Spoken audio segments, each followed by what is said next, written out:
Today isn't going to be a structured discussion, but rather more sort of a mini rant, simply because I don't have the time to put pen to paper and write an article about all the things that have been going on as of late. And boy, have there been a lot of things going on, especially in Europe and in Japan. As of this morning, there was a hostage situation in Normandy in France where two attackers stormed a church, apparently killed a hostage with a knife before being neutralized, whatever that means, by French police after they stormed the church.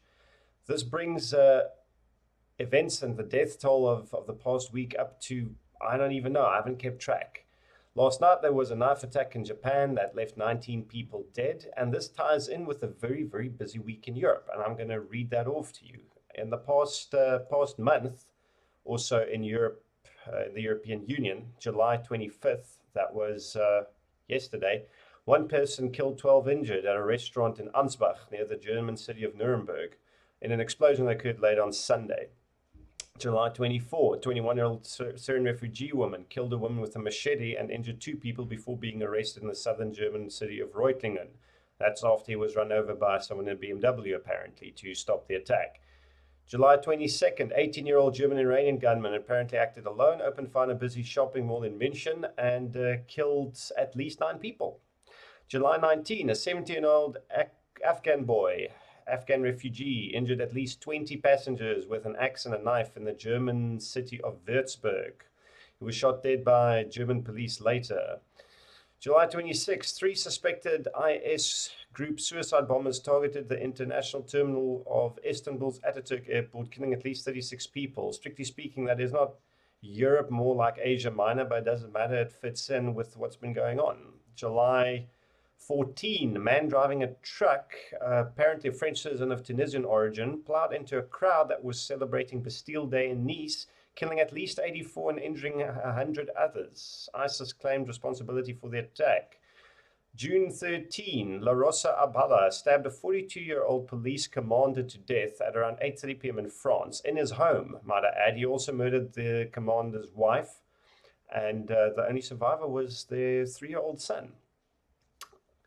Then April 16, this is now going earlier this year, 2 Islamic extremists threw a bomb at a Sikh temple during a wedding in the Essen city of Germany, or rather the city of Essen, should the article read. And then there was the suicide attacks on Brussels airport on the 22nd of March, and on the 26th of February, a 15-year-old girl stabbed and severely injured a policeman in Hanover in Germany after she was stopped for a search, and so on and so on.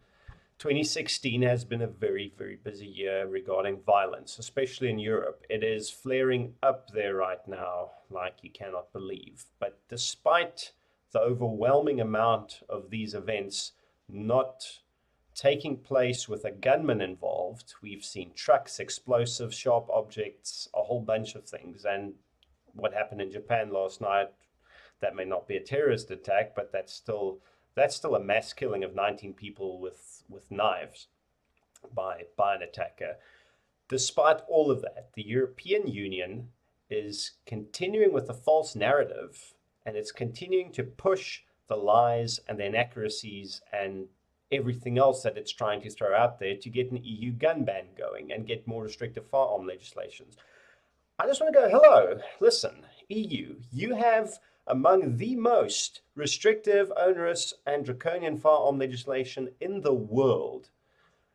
How much stricter do you want to try and make it in an attempt to restrict civilian firearm ownership, which has contributed nothing to these events? In fact, it's contributed in the opposite direction. It's left your citizens completely defenseless. They've got nothing on them with which they can stop an attacker.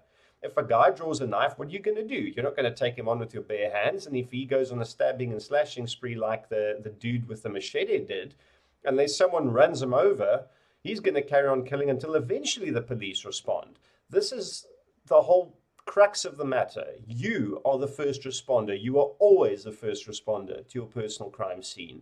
The police are there to arrest whoever they can, pick up the pieces and figure out what went on. The police are seldom, unless they've got really good crime intelligence on something that's about to happen, they're not going to intercept this lone wolf attacker before he does some serious damage.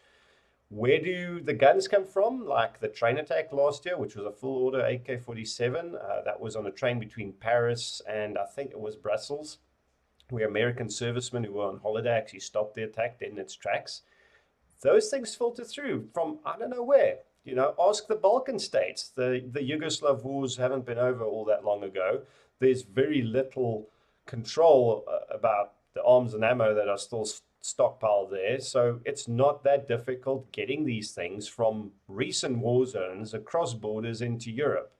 But it's so much easier for politicians, especially ineffectual ones sitting in the European Parliament, to carry on going, oh, yeah, but we should restrict what our citizens can own. And we should clamp down on that because it appears we're doing something when we've actually lost total and complete control. So my bottom line of this entire discussion is all this pushing for stricter firearms legislation in Europe is bullshit. Don't fall for the lie. Don't fall for the false narrative. It's not going to make any difference. And in fact, it's just going to leave people to be easier, softer, and more compliant victims. That's all.